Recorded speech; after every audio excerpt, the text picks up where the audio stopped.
Dan Elliott, DanElliott, professor of graphic design. So originally I'm from DeKalb, Illinois, so northern Illinois, about 60 miles west of Chicago. I grew up in the middle of the cornfields. The DeKalb, our logo for the town is a flying husk of corn.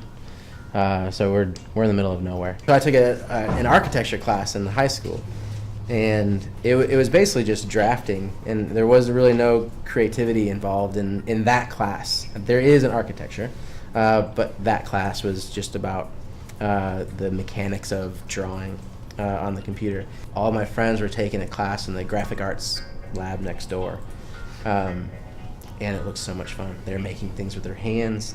They were printing. They were doing a lot of really cool stuff. So the following semester, I took the first graphic arts class, and then proceeded to take graphic arts 1, 2, 3, 4, and then independent study with Mr. Cermak. So right out of high school, I went to a junior college right outside DeKalb in a smaller town, and I took 3 years to get through the 2-year school. Almost got kicked out of school because of my grades. I was a terrible student. I didn't know what I wanted to do. I finally graduated after meeting my my current wife. She was a super good student, and so I just started hanging out with her. She wanted to study, so she actually helped me get my grades in the right path. From there, I graduated from there and then went to Illinois State University to pursue graphic design. So I have a BS in graphic design. Illinois State didn't have a BFA or a BA or whatever, so I have a BS, Bachelor of Science in graphic design. And then from there, I'd worked professionally for a couple years, and then went to University of Illinois Chicago, and I have my MFA in graphic design. Well, for graphic design, for sure, Mr. Cermak was the guy that, if I never met Mr. Cermak, I wouldn't be teaching. I half decided when I was in my undergrad to pursue teaching when one of my professors told me I should become a professor. She told me I was patient enough. She saw me working with all my classmates. I was always the guy that my classmates were coming to and asking questions. Once I got into working professionally, my art director, she started asking me a few questions, asked me to help with other projects, and she said, you should become a teacher, because we had talked about that. And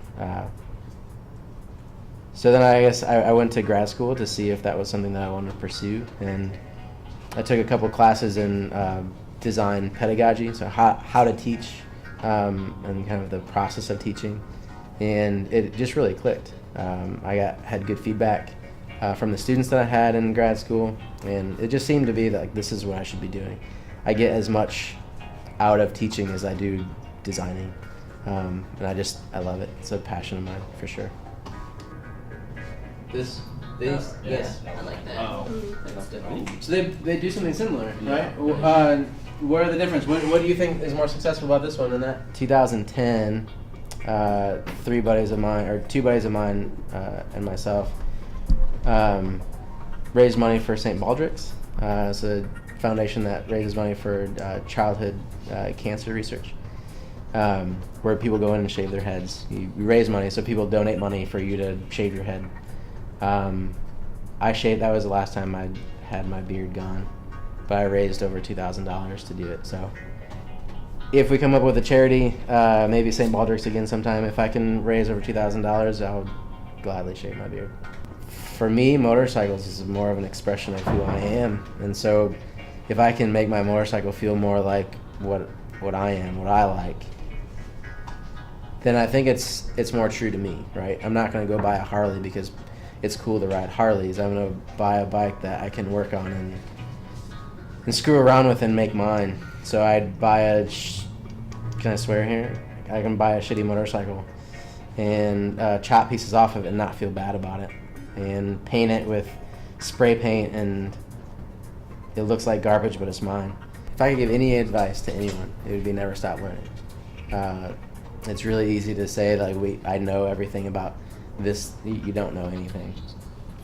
I think that's when you're the smartest, is when you realize you don't know anything, and then start every project that way, knowing that you have to research and you want to communicate that thing specifically, and not just as graphic designers, but as anything.